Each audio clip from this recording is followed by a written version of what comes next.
Eso es un montón de tiempo. Así que uno no sabe más o menos, puede ser 45, pueden ser 100, en realidad los científicos, como decimos, a ciencia cierta, ¿verdad? A ciencia cierta todavía no sabemos dos cosas, ¿verdad? De dónde venimos y para dónde vamos, a ciencia cierta, por la fe lo sabemos. Pero el origen del universo sigue siendo para los científicos, aunque dicen muchas cosas, todavía no está descifrado. ¿Cómo llegó este universo y cómo llegó a formarse este planeta? Pero este planeta, que es un granito minúsculo dentro de todo el universo, tiene aproximadamente 4.5 billones de años, ¿no? Entonces, esta historia se la voy a hacer bien rápido, porque lo estudiamos todos cuando estábamos en la escuela. Pues la arqueología va creando etapas de la Tierra y de la evolución humana por herramientas, ¿no? Cuando van escarbando cosas. Así que uno de los periodos más antiguos es el paleolítico, ¿verdad? Que tiene que ver con la piedra. Las herramientas que se utilizaban eran de piedra, paleo es el más antiguo. Así que los orígenes del ser humano se pierden en la niebla del pasado. ¿De dónde viene el ser humano? Pues, ¿verdad? La Biblia cuenta de Adán y de Eva. Pero, hablando aquí, como otra vez digo, a ciencia cierta, según la ciencia, el origen del ser humano se pierde en la niebla del pasado. Así que las varias etapas de su presencia humana se distinguen por los materiales que se utilizaban durante ese tiempo. Y la más antigua es la de piedra. Así que de 7 a 5 millones de años tienen los fósiles de los primates, no de nosotros los Homo sapiens, ¿verdad? Que caminaban habitualmente de forma erecta, ¿verdad? El Homo erectus. Así que cuando empiezan a caminar, según los fósiles, de manera más derecha, son de 7 a 5 millones de años. Pero recuerden que yo dije que la Tierra tenía aproximadamente 4.5 billones de años, ¿verdad? Así que eso es básicamente hace como una semana atrás, ¿verdad? Que llegaron los Homo erectus. Como no hay fotos, pues lo que hay es esto. Pero yo prefiero esta porque es de la época de McDonald's, ¿verdad? Estamos ahora, ¿no? Pero básicamente eso es como, ¿no? Sí, que los primeros objetos de piedra relacionados con algunos de estos restos datan de 2.5 millones de años. Quiere decir que usted sabe que aquí hasta los monos saben usar cosas, ¿no? Usan cosas para romper cocos y cosas así. Así que los restos pertenecientes a la aparición del Homo erectus datan de hace más de 1.5 millones de años. Que todo ese tiempo el Homo erectus es todavía más reciente. Homo sapiens, que somos nosotros, varias combinaciones de Homo sapiens que se han encontrado y nombres que le han puesto, comenzaron a aparecer hace 125.000 años. Ni siquiera los ancestros nuestros ni siquiera llevamos 1 millón de años aquí. Llegamos hace un día atrás, básicamente, en la historia de la humanidad. Así que durante ese periodo, cuando ya comenzaron a aparecer los seres humanos, hace 125.000 años atrás, pues nosotros vivíamos éramos cazadores, recolectores, vivíamos al aire libre durante los meses de verano, íbamos en cuevas. Los seres humanos éramos, bueno, no éramos, ambulante es la de esto moderna, sí, pero básicamente, ¿verdad? No había casa, la gente recolectaba cosas, así que éramos los nómadas. Y ahí algunas fotos de esas herramientas rústicas que se han encontrado y que uno va y los encuentra en cualquier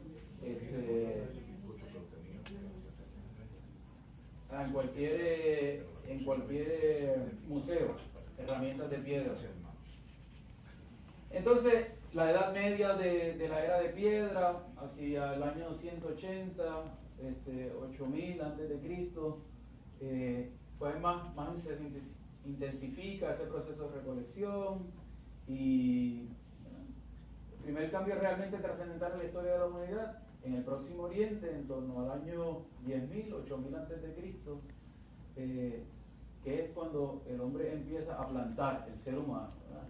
El que plantaba no tenía más remedio que esperar a aquel mismo lugar, que el tiempo que la cosecha ya merecía la pena construir una casa para instalarse. No sabemos cómo eso pasó, pero el ser humano se dio cuenta de que se podía plantar algo para comer. Ya pasó a ser de recolector, y cuando la gente empieza a vivir en un sitio, pues como tienen tiempo, pues entonces empiezan a inventar, empezaron a inventar vasijas, óstraca, le llaman a esto, las piezas que faltan, empezaron a hacer tiendas, empezaron a fabricar cosas. Muchas de estas vasijas pues se encuentran donde empiezan a hacer excavaciones, y todo eso es toda una ciencia. Esto es súper, ya saben, elemental y básico. Sí, que ese fue el origen de los núcleos de la población. Como ellos comenzaron las tradiciones y las normas, porque cuando crece la población, pues entonces ya hay que empezar a poner reglas. Ya entonces el ser humano, cuando empieza ese proceso seminómada y de asentamiento paulatino, pues entonces empieza todas las reglas, la alimentación, se empieza a modificar la naturaleza, cerámicas, tejidos. Con toda probabilidad, algunos empezaron a especializarse en la dedicación completa de esos oficios. Empezaron a pintar en las cuevas, esas cosas que se encuentran, creo que esto está en Francia. Ajá. Calcolítico, es la época del cobre, entonces ya empezaron a desarrollar como otras, esto es para el año 4000 al 3200 antes de Cristo. La Alta Mesopotamia, ahorita les enseño un mapa, se llenó de asentamientos de aldeas calcolíticas, que utilizaban el cobre, las herramientas, ya aprendieron cómo usar el fuego, y aprendieron cómo eso se fundía, y empezaron a hacer herramientas con eso, a multiplicarse en Palestina. Así que hay piezas que se han encontrado muy antiguas de cobre. En ese periodo calcolítico, ¿verdad? Hay una foto como empezaban a fundir herramientas y los metales para formar herramientas. En Baja Mesopotamia fue la región del primer experimento de la civilización. Baja Mesopotamia es lo que ahorita hacemos un close-up, ¿no? Pero aquí estamos nosotros.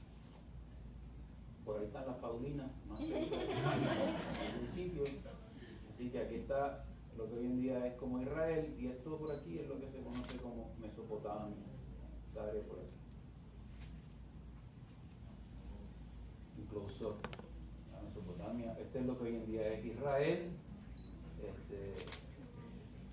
Egipto, etcétera. Por acá Irán, Irak. Así que Mesopotamia, esta área que está por acá, ¿no? Aquí, Mesopotamia, y esta área que ustedes, yo creo que se puede ver en verde, por aquí es lo que se conoce como el creciente fértil o la media luna, porque forma como una media luna, hay que usar la imaginación, ¿verdad? Okay. Y lo que pasa con esos sitios es que ahí se puede vivir, ¿verdad? En esas áreas se podían vivir. Por acá ya es muy montañoso y por acá es desierto. Así que cuando las civilizaciones grandes empezaron a forjarse, se forjaron en el delta, por aquí por el Egipto, y también en Mesopotamia. Y la importancia de este pedacito de tierra aquí, insignificante y campestre, es que forma como un corredor entre las grandes civilizaciones. Porque si Egipto, que se desarrolló como una gran civilización, eventualmente quiere comerciar con el con Babilonia, con Asiria, con Persia, con Asiria, tienen que pasar por aquí, ¿verdad? Así que como no habían aviones, pues esto cobra una importancia bien grande, estratégica, ¿verdad? Entonces empiezan las estructuras políticas, empiezan las leyes, empiezan las construcciones, carreteras, puertos, canales de riego, ejércitos, arte, y entonces aquí vamos llegando a lo que es importante para nosotros, y por eso todo este cuento, la escritura, ¿verdad? Ahora empieza la escritura, pero estamos hablando de aproximadamente el siglo IV antes de Cristo, ¿verdad? El siglo 3200, habíamos dicho que era del 4800 aproximadamente al 3200, en la era del cobre. Ahí es donde empezamos a encontrar los primeros, y vamos a verlo más adelante en detalle, las primeras escrituras, que nosotros conocemos. Así que los textos más antiguos que conocemos están escritos en sumerio, y damos por supuesto que fueron ellos quienes inventaron el sistema pictográfico uniforme de escritura.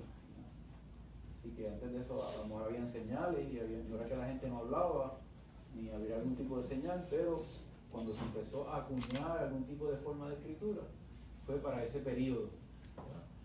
Y todo esto todavía se estudia. Esas tabletas que se encuentran generalmente eran escritas en barro o en piedra, eran talladas las cosas, ¿verdad? Dios mío, qué paciencia. Y si llegaba al final de la página y te equivocaste. ¿Cómo tú borras eso? ¿Cómo tú borras? Fíjate que me equivoqué. Dame un lápiz para borrar. No se puede, ¿verdad? Por eso diría lo escrito está.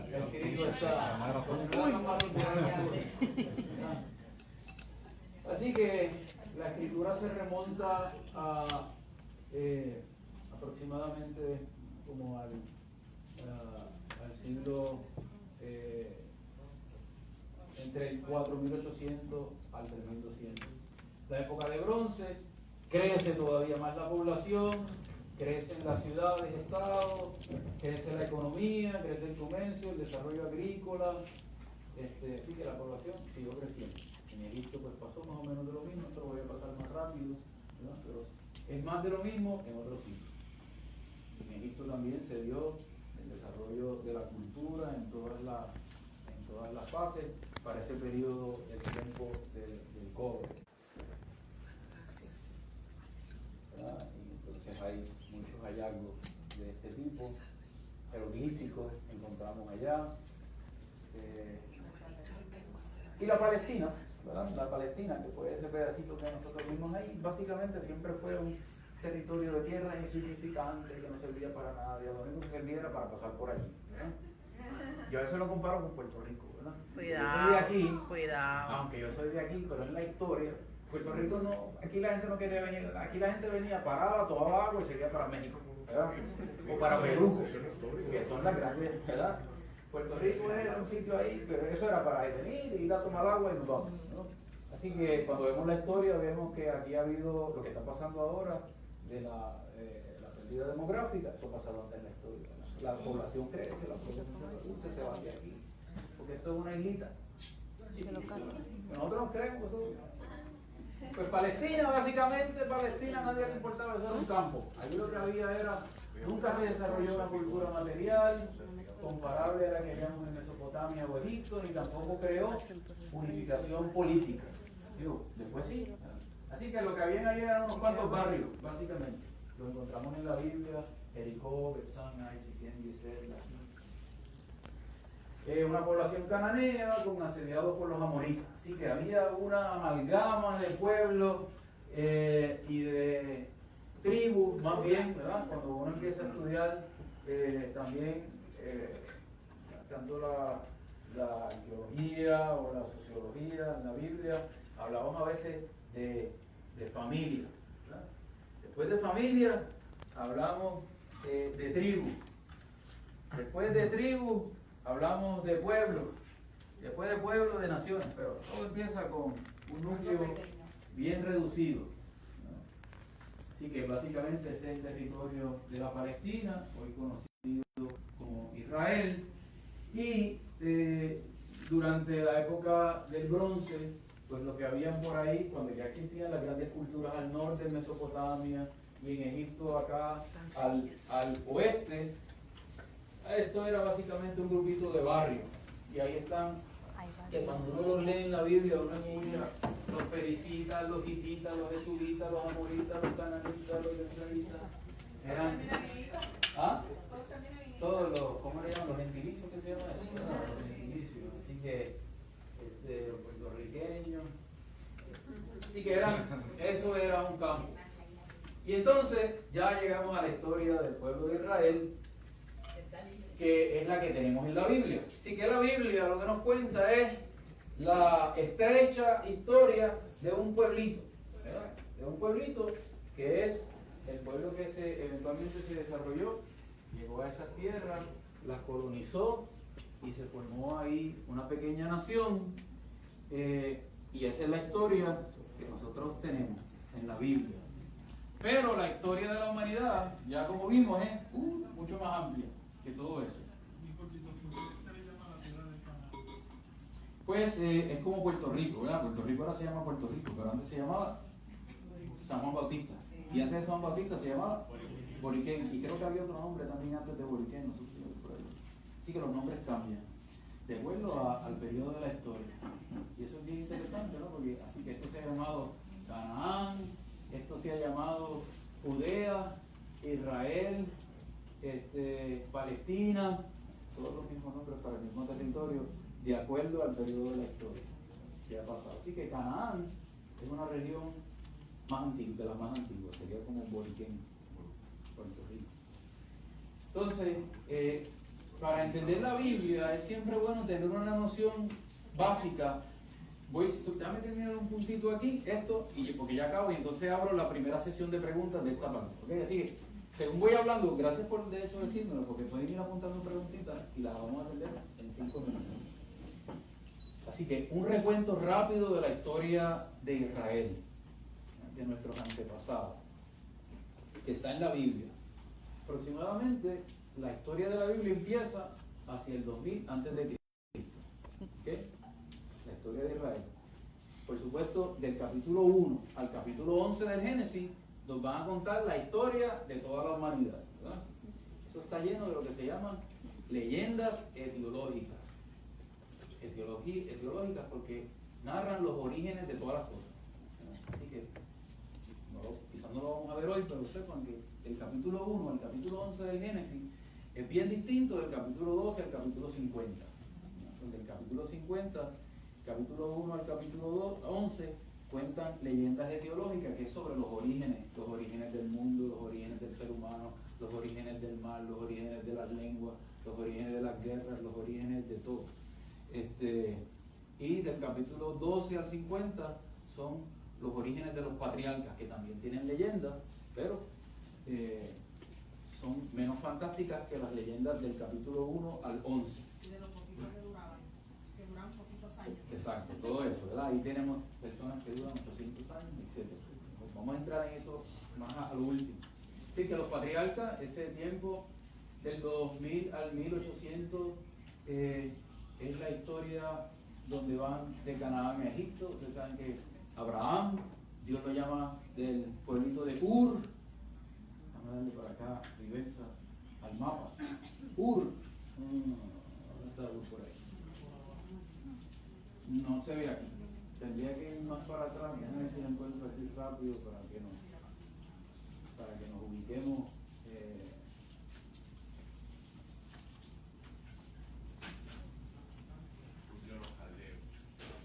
Aquí. Ur. Ahí está. ¿Verdad?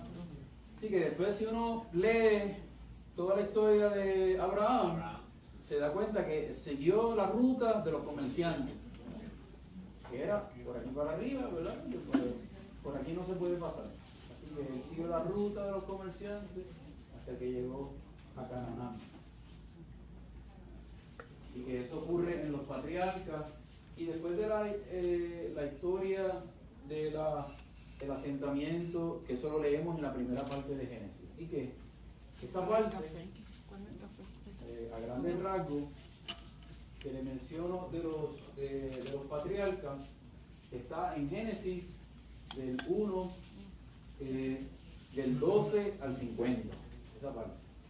Luego, del 2000 al 180,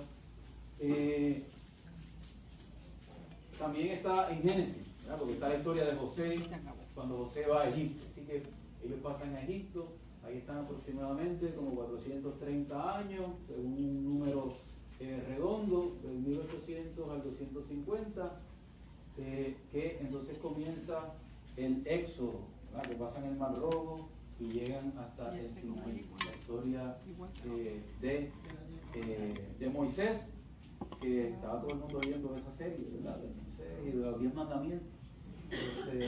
Así que eso está en el Éxodo, eso está en Números, algunas cosas también en Levítico y en Deuteronomio, ya casi al final. Del 1250 al 2000 es el tiempo de la conquista, el libro de Josué. Si leen el libro de Josué, en la conquista de Canaán. Y del 1185 al 1050 es la época de los jueces, cuando se asientan y ganan todas las guerras, entonces tienen unas pequeñas tribus que se dispersan por el territorio de Canaán, y no hay gobernadores, sino que lo que hay son alcaldes, básicamente, unos alcaldes. Del 1030 al 930 es lo que se llama la monarquía unida, ¿verdad? Son los tres grandes reyes de Israel. ¿Cuáles fueron los tres grandes reyes de Israel? Yo una vez pregunté en una clase eso, ¿verdad? Y salió alguien por allá atrás y me dijo, Gaspar, Melchor y Baltasar. Ellos eran reyes, pero no eran los tres grandes reyes de Israel, ¿verdad? Saúl, David y Salomón. Ah, ok. Saúl, David y Salomón. Así que este es el periodo que se conoce como la monarquía unida. Esa es la época de oro, ¿verdad? Eso lo cuentan los libros de los reyes, eso lo cuenta el inicio de los libros de Samuel 1, Samuel 2, Reyes 1, Reyes 2, y después Crónicas, un tiempo más tarde, escribe la misma historia. Así que son muchos libros, bien interesantes todos esos libros hay que estudiarlos porque son un montón de cosas. Pero eso ocurre durante ese periodo, del 1030 al 1130. Porque después de eso también viene el reino dividido. Cuando muere Salomón, el reino se divide entre el norte y el sur, se crea Israel. Es un periodo de la historia en donde Israel se reconoce solamente como la parte norte de la Palestina y Judá es el reinado sur. Así que se dividen hasta el 587. En el 587 el reino colapsa. Hay también en el 731 hay una primera deportación hacia Siria. En el 587 se han deportado pues el resto de la población hacia Babilonia. Así que es importante porque es el gran colapso del pueblo de Israel. Ahí eso fue una cosa catastrófica para Israel. Destruyeron el templo, se acabó la monarquía, se fueron por el precipicio de las promesas de Dios. Así que ese momento del destierro que ocurre en el siglo VI es un tiempo bien importante para la historia del pueblo de Israel. Eso también está en esos libros que mencioné anteriormente y en algunos profetas, ¿no? Porque los profetas también van narrando parte de esa historia. Bueno, después del destierro, entonces es el periodo de la restauración, donde vuelven de Babilonia a la Palestina, están más o menos reconstruyendo hasta el 333, cuando los invaden los griegos, ¿no? Así que Israel siempre fue invadido. Primero fue invadido por Asiria, fue invadido por Egipto, por Asiria, por los persas, por los babilonios. Siempre que estaban bajo el yugo de alguien, incluso en este tiempo cuando regresaron aquí, estaban bajo Persia. Tan pronto Persia se fue, llegaron los griegos. Y los griegos estuvieron con ellos desde el siglo IV hasta el siglo primero, dominio griego, y entonces después vino el dominio romano. Cayeron los griegos, vinieron los romanos, del 63 hasta el 117 después de Cristo. Bien, ahora, algunas preguntas sobre esta primera parte. Este es el gran contexto. Vamos a empezar por el hermano aquí. Sí, vamos bien, padre.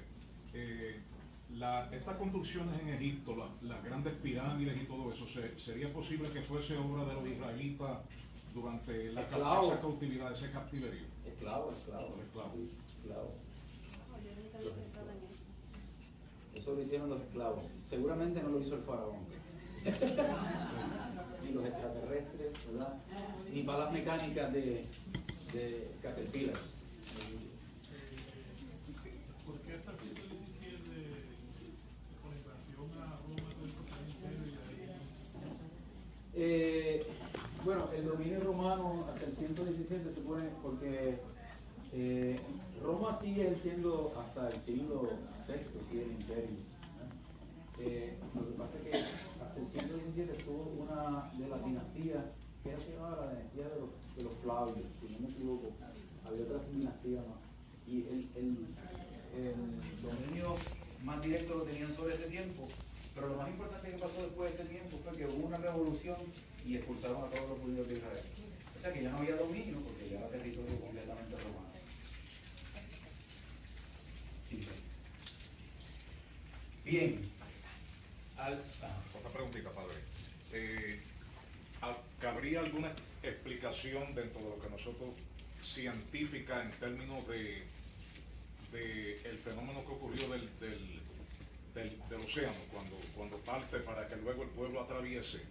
Sí, vamos a verlo más adelante, en la última. Así que, buena pregunta, pero si hay algo que voy a tratar más adelante, la voy a contestar más adelante, porque la vamos a posponer, esa pregunta. Si no te la contesto, me la recuerden. Gracias. Pero está ahí en la agenda ese tema.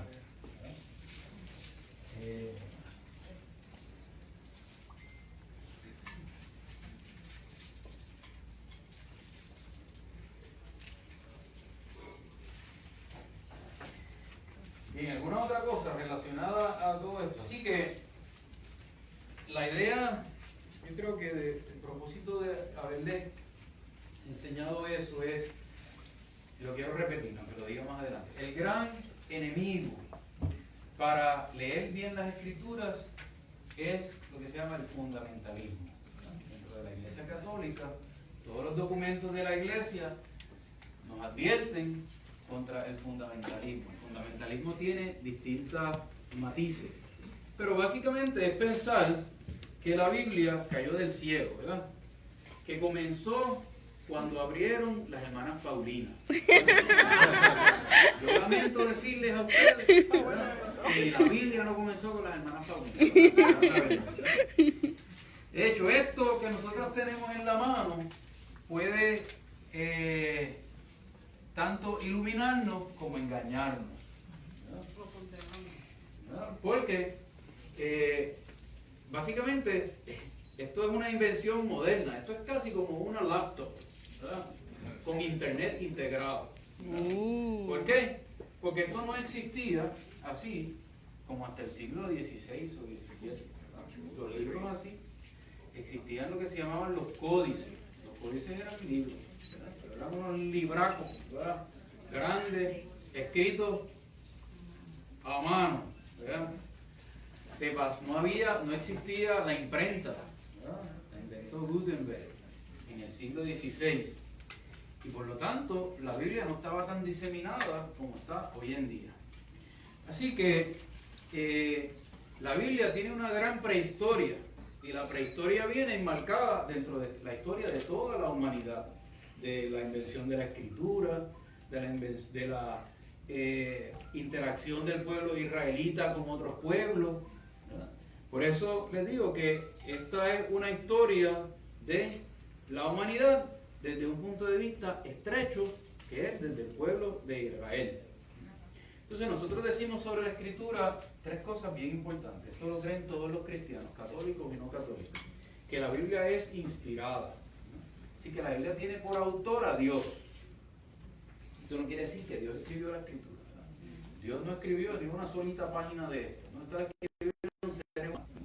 Seres humanos escribieron esto, a pesar de que dice aquí, vamos a buscarlo, ¿verdad? Yo estoy aquí contradiciendo la Biblia, no es lo que les estoy diciendo, pero vamos a verlo. Vamos a buscar Éxodo, capítulo, ¿cuál es? Creo que es capítulo 30. ¿No? Éxodo.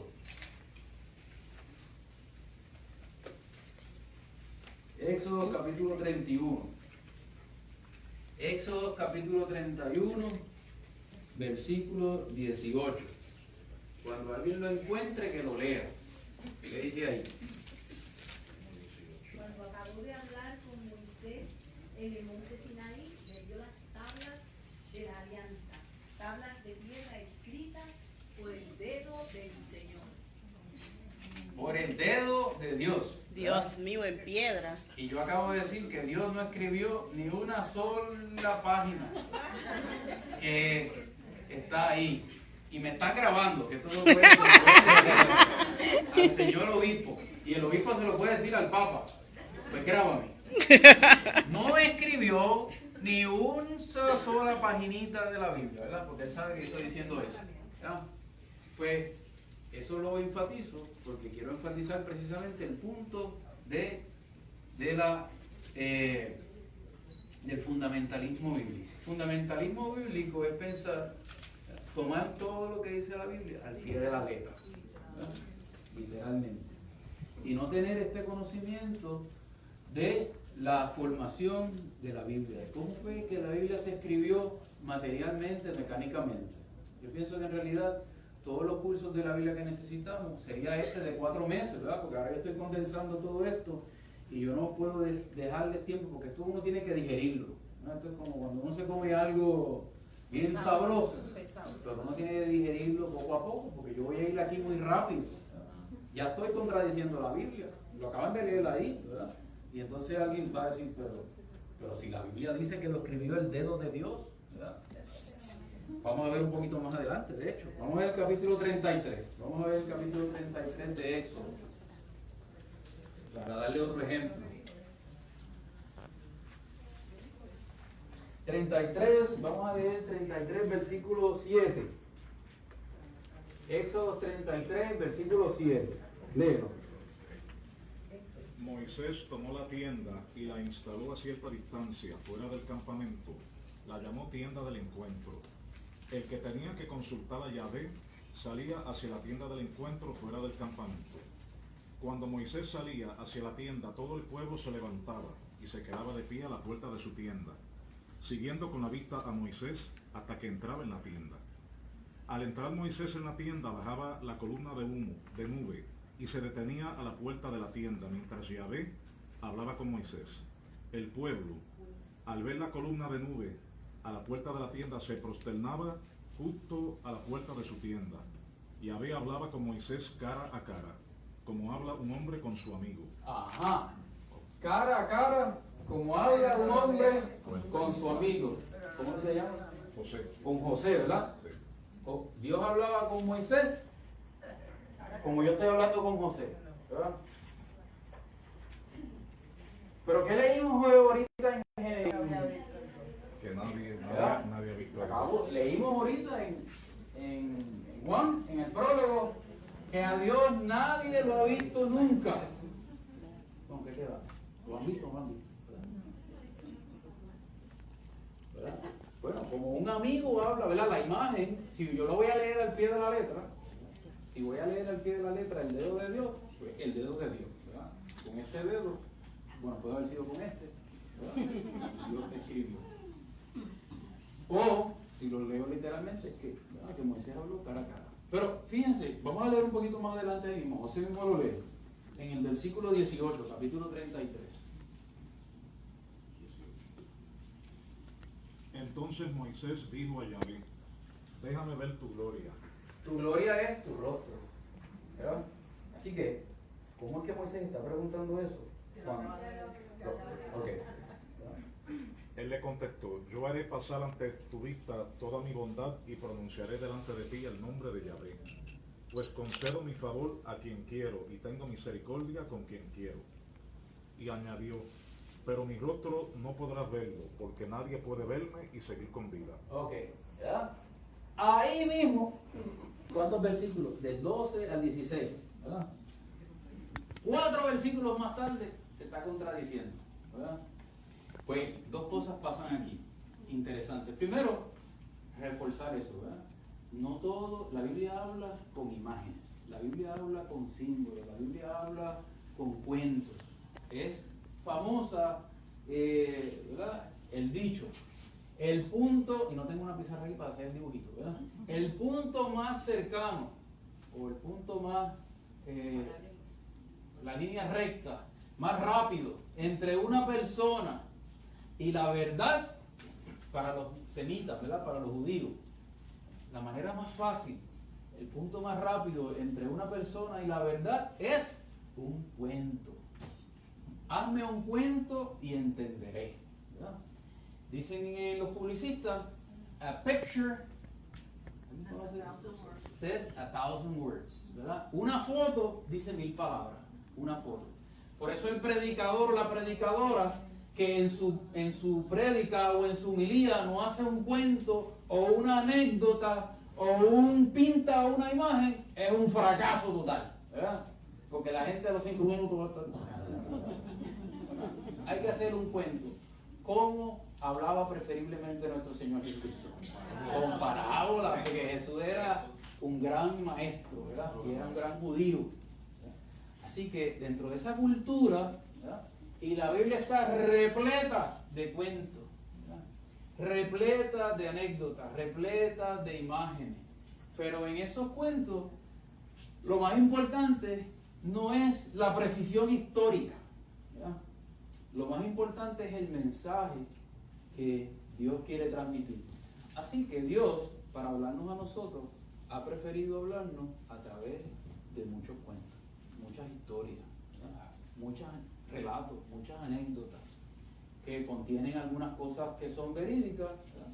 Datos precisos, pero otras no, porque estamos remontándonos, ¿verdad? En la historia, ustedes posiblemente han estado en estas dinámicas que se hacen de la comunicación, ¿verdad? Y dicen, entonces yo vengo y empiezo y le digo a ella una frase, ¿verdad? El pelo de aquella señora es rizo, ¿verdad? Entonces pasan a ¿verdad? Y cuando terminan donde ella dice que las Paulinas cierran a las 6. Pero ¿cómo es eso que se desliversa? Pues porque esas son parte de la característica de la comunicación, ¿verdad? Ustedes mismos le han hecho chistes, ¿verdad? Y entonces, ustedes se han dado cuenta que los chistes evolucionan. Yo lo he escuchado, pero de otra manera, ¿verdad? Era un chiste los otros días de los dos borrachos, ¿verdad? Dos borrachos se encontraron un peso. Y dijeron, ¿qué vamos a hacer? Pues vamos a comprar ron, dijo uno, y pan. Y el otro le dice, ¿y cuánto de ron y cuánto de pan? Pues, 95 chavos de ron y 5 chavos de pan, ¿verdad? Y el otro le dice, chico, ¿por qué tanto pan? ¿Por qué tanto pan? ¿Verdad? Pues ese cuento uno lo ha escuchado de distintas maneras. Así que la comunicación, ese Dios que ha querido hablarnos a nosotros desde toda la eternidad, que yo comencé a decirle, ¿verdad? Que llama en Juan la palabra, pues Dios nos ha hablado de muchas maneras. De hecho, ¿verdad? Vamos a ver Hebreos capítulo 1. Hebreos, qué bueno que preguntaron eso. ¿Dónde está Hebreos?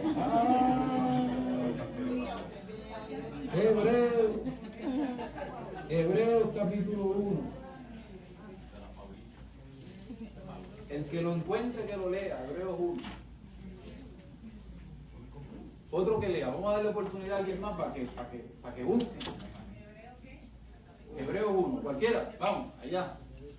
En diversas ocasiones, bajo diferentes formas, Dios habló a nuestros padres por medio de los profetas, hasta que en estos días, que son los últimos, nos habló a nosotros por medio de Cristo. Muy bien. De todo, ya que por él hizo las edades del mundo. Así que de distintas maneras y en distintos tiempos, de distintas maneras, Dios habla. Así que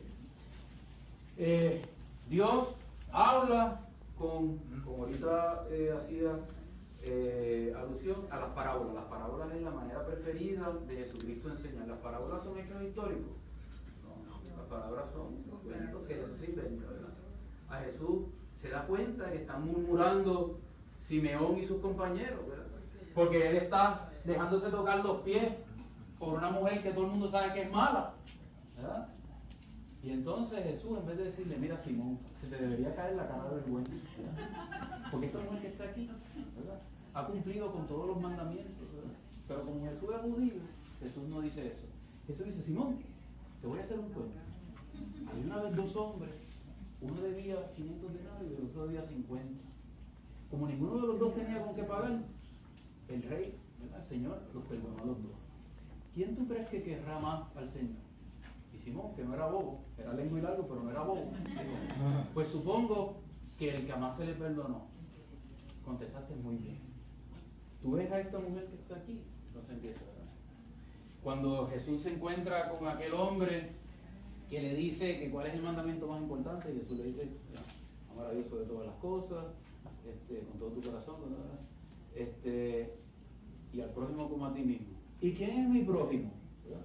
Jesús no le dijo, pues tu prójimo es la persona que tengas más de cerca, que se supone que sea más necesitada. Jesús no le contestó eso. Jesús le dijo, había una vez un hombre que iba para Jericó y allá lo asaltaron y lo dejaron medio muerto Y entonces vino y pasó por el lado de él un sacerdote y dio la vuelta.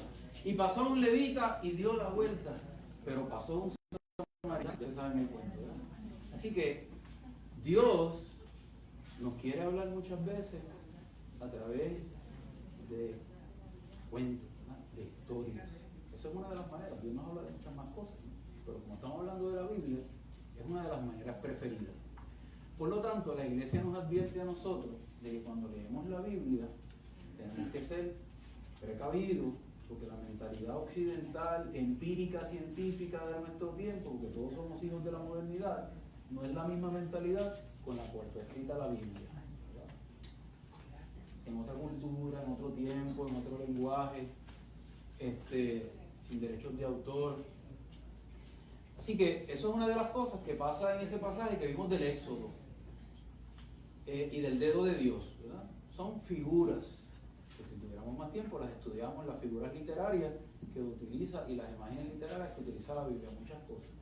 Una de las que más le gusta a la Biblia es la hipérbole, la exageración. A la Biblia le gusta exagerar. ¿Por qué? Porque el lenguaje humano no es suficiente para narrar a Dios. Así que todo es en superlativo, ¿verdad? Si tú tienes una experiencia de Dios bien profunda y bien buena, se te cansa la lengua y todavía no puedes transmitir lo que tú sentiste. ¿Por qué? Porque las experiencias de Dios son tan poderosas que la lengua no alcanza, ¿verdad? Y por lo tanto hay que exagerar. Pues la Biblia hace mucho eso. La otra cosa que pasa en ese pasaje, y lo podríamos ver, ¿verdad? Si tuviéramos los 4 meses, pero no tenemos, vamos a usar ese pasaje, es que nosotros leemos, por ejemplo, un evangelio, o escuchamos el domingo un evangelio, o leemos un pasaje en la Biblia y nosotros creemos que eso fue escrito de principio a fin, ¿verdad? Pero la Biblia no fue escrita así. La Biblia fue escrita por segmentos, ¿verdad? Y muchas veces pasajes que un escritor tenía distintos escritos hasta que llegó a esta forma en que la tenemos aquí. Pues él vino y los combinó, los pegó, ¿verdad? Como con chicle.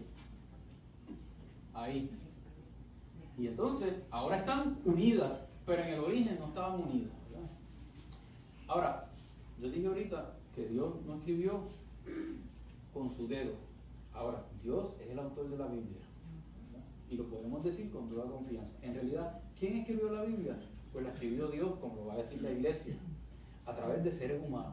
Así que todo ese proceso ya Dios lo tenía vislumbrado. El ser humano quizás no estaba consciente de lo que estaba haciendo, que estaba siendo inspirado por Dios, pero Dios lo estaba inspirando en todo ese momento, cuando Él juntaba cosas. Así que, aunque descubramos críticamente, cuando estudiamos y vemos que hay unos procesos, porque todo esto que yo le digo, eso ha tardado años en irse uno dándose cuenta, ¿verdad? Porque estas cosas no pegan. Los expertos han ido dándose cuenta sobre los orígenes de todo eso, pero Dios sabía todo eso desde el principio. Así que por eso nosotros todavía podemos seguir diciendo lo que yo empecé a decir ahorita y no terminé, que la Biblia es inspirada, que la Biblia es la revelación de Dios y que la Biblia es, otro concepto importante, es canónica. Canónica quiere decir que solamente estos libros que están en la Biblia, 73 escritos, 48 en el Nuevo Testamento y 27 en el Nuevo Testamento, son regla de fe para nosotros. Ninguno otro. Estos libros ya no se le van a añadir más, son 27 en el Nuevo. Son regla de fe, quiere decir que ese es el concepto de canónicos, que forman un canon, forman una regla. Son regla de fe para la Iglesia, y la Iglesia tiene 2 fuentes de revelación, la Biblia y la tradición. Así que nosotros, todos los cristianos, todos, no solamente, puede ser que haya algunos que no, pero en general todos los cristianos dicen eso de la Biblia, que es inspirada, que es la revelación de Dios y que es un libro canónico.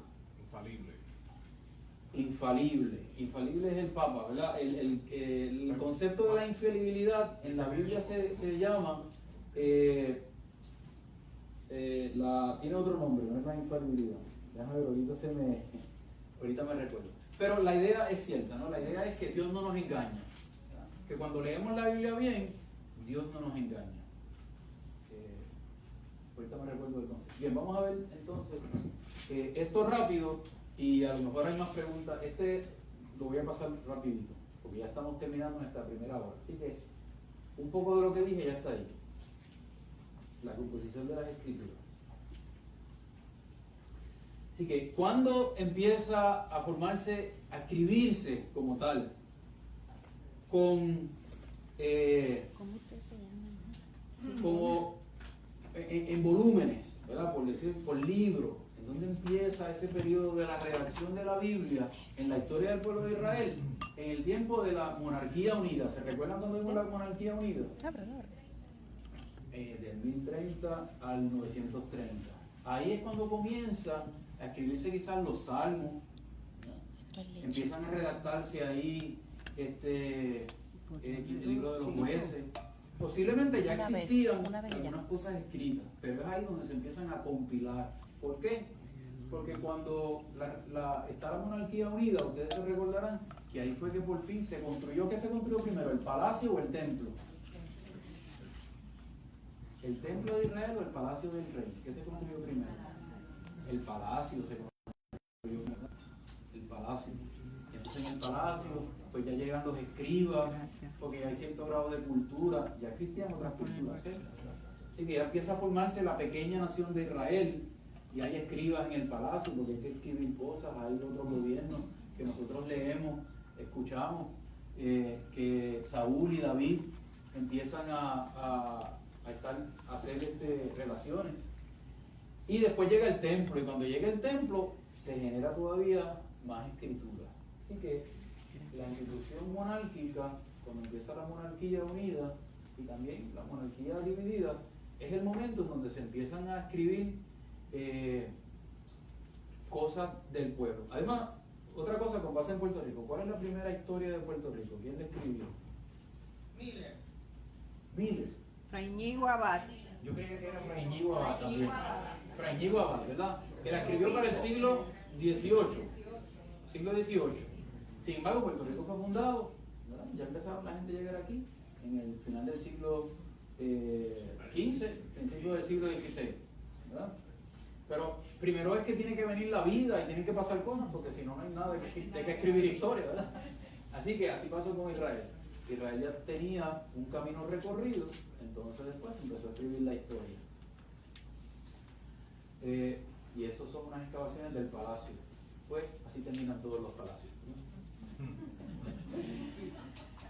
Cuando ellos llegaron había muchos otros santuarios. Cuando ellos llegaron a Canaán, había otra gente que creían en otros dioses. ¿Cuál es el gran pecado del Antiguo Testamento? La idolatría. ¿Por qué? Pues porque había otros santuarios ahí. Y si no se pueden leer los profetas, va a haber, ¿verdad?, eso de que un solo Dios, ¿verdad? Pero, por ejemplo, para lo que nosotros pensamos que siempre ha existido, ¿verdad? Nosotros creemos en un solo Dios. Eso es una invención moderna. Porque antes lo que existía era el politeísmo. Eso lo leemos, está en el Nuevo Testamento, lo leemos, ¿verdad? Cuando Pablo llega al Areópago y tenían allí imágenes a un montón de dioses, ¿verdad? Los griegos y los romanos eran politeístas, creían en muchos dioses. Y entonces las tierras también de Canaán y sus vecinos adyacentes tenían muchos otros dioses, el politeísmo, ¿no? Y entonces la tentación era pues irse con otros dioses. Pero ellos tenían una idea de que ahora ellos tenían un Dios, que era Yahvé. Pero eso no va a ser de la noche a la mañana. Eso va a tomar tiempo, ¿verdad? En lo que poco a poco se va imponiendo esa idea de que hay un solo Dios. Entonces hay una cosa que se llama la teoría documental, que eso toma mucho tiempo más pero la teoría documental habla de lo que yo le estaba diciendo ahorita, que la Biblia, ¿verdad?, el Antiguo Testamento, incluso también el Nuevo Testamento, aunque nosotros lo vemos así todo ahora juntos, el origen no fue así. El origen de los escritos de la Biblia fue, podríamos decir, por etapas, ¿verdad?, por pedazos de una tradición, pedazos de una historia, pedazos de unas narraciones, unos eventos, hasta que llega un momento donde los escribas van recopilando todos esos escritos y los ponen todos juntos. Entonces ahora aparecen todos juntos. Y por eso es que a veces aparecen cosas que son contradictorias. Lo que yo estaba diciendo ahorita, un domingo nosotros escuchamos, a veces en los evangelios, que Jesús parece que no durmió bien, porque brinca de un tema a otro, ¿verdad? Y los predicadores se vuelven locos porque cuando uno va a predicar, uno dice, hay que concentrar la cosa en un tema, ¿verdad? Y no puedo estar brincando, aunque hay predicadores que brincan de tema en tema y por eso hablan media hora el domingo, ¿verdad? Pero, cuando uno tiene que tratar, uno dice, bueno, pues más o menos es como una hora en la misa, a menos de que sea una misa especial, puede durar una hora, pero muchas veces en los evangelios, y eso es bien fácil de comprobarlo, porque cuando usted empieza a comparar los evangelios uno con otro, va a ver que en Mateo esto está en un sitio, y en Lucas está en otro sitio, y en Marcos está en otro sitio, y lo cuentan distinto, en Juan ni está. Y entonces uno dice, bueno, pero ¿y cómo fue que Jesús lo dijo? Pues bueno, lo dijo de alguna manera, pero los evangelistas cuando empezaron a escribir, bueno, ¿verdad? Ellos cogieron las tradiciones que tenían y dijeron, no, todo va primero, todo va después, todo... Por ejemplo, ajá. Comenzaron a recopilar los libros, los escribas. Escriba es un nombre genérico, ¿no? Porque no sabemos quiénes son los escribas. Tienen un nombre más científico, se llaman los hagiógrafos. Los hagiógrafos son los escritores sagrados. Hagiógrafos. Así que los hagiógrafos fueron los que hicieron eso. Ajá. Y yo sé que no va a tomar mucho tiempo en eso, pero la JD es los yahudistas y el... Entonces, ¿qué sería la D y la B? Deuteronómico y sacerdotal, ¿verdad? Esto es una teoría que se llama la teoría documental, que trata de explicar el Pentateuco. En Pentateuco hay 5 libros: Génesis, Éxodo, Números, Levíticos y Deuteronomio. Y hay 4 tradiciones distintas, ¿verdad? Una le llaman la yavista, otra le llaman la elohista, otra le llaman la de Deuteronomio, que está casi todo en Deuteronomio, aunque también hay partes de Deuteronomio en Números, y la sacerdotal. Y esto trata de explicar cómo todas, que fueron tradiciones independientes, se juntaron en lo que nosotros conocemos hoy como el Pentateuco o la Torá. Los judíos le llaman la Torá, ¿no? Que es lo mismo. Así que existe, no vamos a entrar en eso porque no hay tiempo.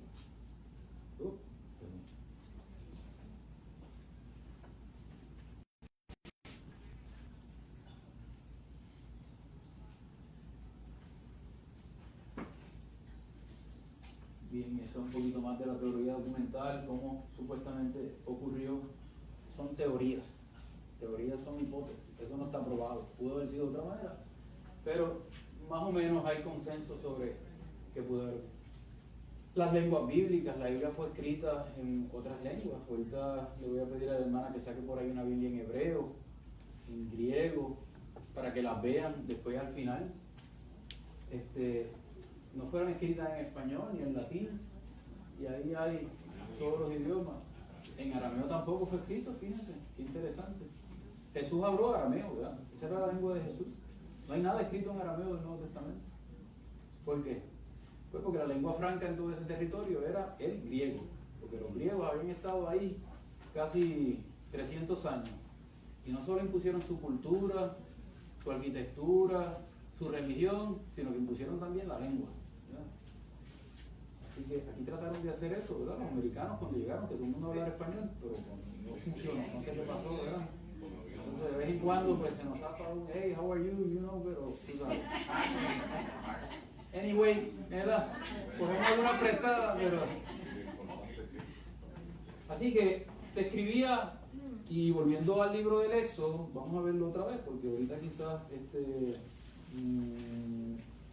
lo vimos pero no le prestamos atención. Vamos a ver Éxodo.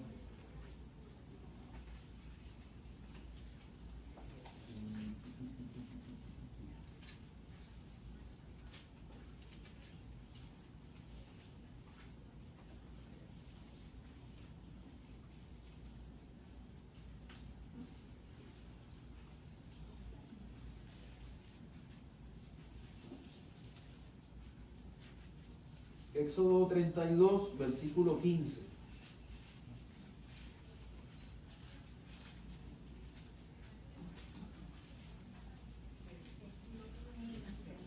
Éxodo 32, versículo 15.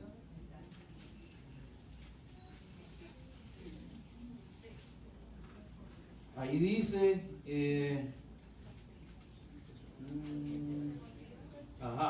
¿verdad? Que se volvió Moisés y bajó del monte con las 2 tablas del testimonio de en su mano, tablas escritas por ambos lados. Eran tablas, Eso es lo que quiero decir, ¿verdad? Las tablas es que eran pedazos, eran labrados. Lo que Moisés escribió, y posiblemente Moisés sí escribió, ¿verdad? Escribió algo así, en tablas, porque en tablas de piedra, posiblemente, o quizás en tablas de barro, pero en eso era lo que escribió. Después dice que le dio un coraje tremendo, dice que las tablas eran obra de Dios, pero eso tiene que ver en el sentido de que había sido inspirado por Dios. La escritura grabada sobre las mismas era escritura de Dios. Y vino y le dio una rabieta y allá la rompió, ¿verdad? Porque más abajo, ¿verdad? Dice en el 19 que cuando Moisés llegó cerca del campamento y vio el becerro y las danzas, ardió en ira y arrojó de su mano las tablas y las hizo añicos. Imagínense ustedes si papá Dios de verdad hubiera escrito eso y Moisés hubiera roto eso. Yo le digo eso. Así que vamos a ver un poquito. Después más adelante, bien interesante, pero después, entonces papá Dios lo castiga, entonces ahora lo vas a escribir tú. Entonces dice que él lo tiene que escribir. ¿Verdad? Así que en la antigüedad se escribía primero en piedra, se labraba en barro, se labraban en papiros, se escribía en pergaminos. Pergaminos son pieles de animales, pieles de animales. Así que escritos bien antiguos, ¿verdad? Este está en hebreo, se conserva. El papiro era pues muy utilizado y a veces pues lograban incluso borrar el papiro. Lo más que borraban eran los pergaminos. Los raspaban y era como borraban y volvían a escribir sobre eso. Se podían reusar. Y eventualmente después se inventaron la manera de hacerlos en rollo, los cosían juntos, los pergaminos sobre todo, aunque con el papiro también se hacía, y los podían guardar en rollo. Pero la escritura, el idioma que Dios utilizó era para escribir, ¿verdad? El hebreo. Pero cuando Moisés habló con Dios, el hebreo no existía todavía, ¿verdad? Así que habló en otro idioma, ¿verdad? No existía. El hebreo es más tarde, ¿verdad? El hebreo es más tarde. Si vemos esta tablita aquí, que yo les enseñé ahorita, pero pasamos rápido sobre ella. Ahora, el copto era el que se hablaba en Egipto. Sí, ya ese es todavía mucho más tardío, porque el copto es bien parecido al hebreo. Pero un protosemítico, que no se sabe exactamente qué era, ¿verdad?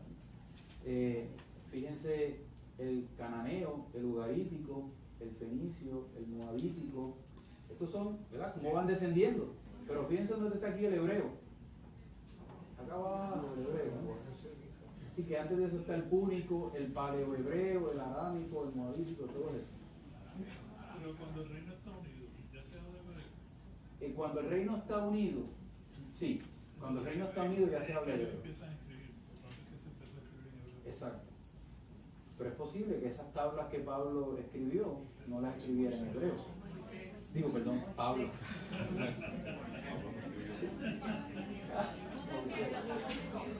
Recuérdense que ¿de dónde vino Moisés? Moisés vino de Egipto, Moisés criado por los egipcios, así que posiblemente lo que escribió sería otra cosa. Y lo que sabe, la lengua que se hablaba en Egipto. En la lengua de saber en Egipto. Eran hechos ¿cuántos años tuvieron los? Como 430 años estuvieron aproximadamente. Moisés no sería tan viejo, pero por lo menos tendría algunos años allí, porque fue criado, según la historia, en las cortes, ¿verdad? Así que por eso sabía escribir también. Moisés era como educado. Así que todo eso se escribía a mano, ¿verdad? A mano. Esto que estamos viendo aquí, esto es, sería a mano. Pero ya hoy en día la Biblia que van a ver por ahí, litográfica, eso está todo publicado, mucho más fácil de leer. El antiguo hebreo, arameo, ese es siriaco, en siriaco, eso es posiblemente griego o copto. Así que los escribían a mano. ¿verdad? Y entonces eso era un trabajo bien metódico. Hay libros que hablan sobre todo eso, es bien interesante. Yo tenía un profesor, ¿verdad?, que nos hablaba sobre todos los errores, cómo era que copiaba la Biblia. Habían distintas maneras. Había un copista que tenía un volumen y miraba, escribía, miraba, escribía, miraba, escribía. Pues imagínense ustedes, ¿verdad? Nosotros hoy en día con las luces que tenemos, con aires acondicionados, y cometemos errores. Imagínense ustedes qué pasaría con esa gente, ¿verdad? Entonces tenemos evidencia científica porque existen muchos documentos antiguos, la cantidad de errores que cometían. Están catalogados los errores, vamos a ver más adelante. A veces había alguien que tenía un manuscrito, entonces se paraba, había unos salones que se llamaban los escriptores, ¿no? Y había varios escribas, y entonces él leía y los demás escribían, ¿no? Y escribían generalmente en columnas así, escribían para allá, no había espacio entre las palabras, no había un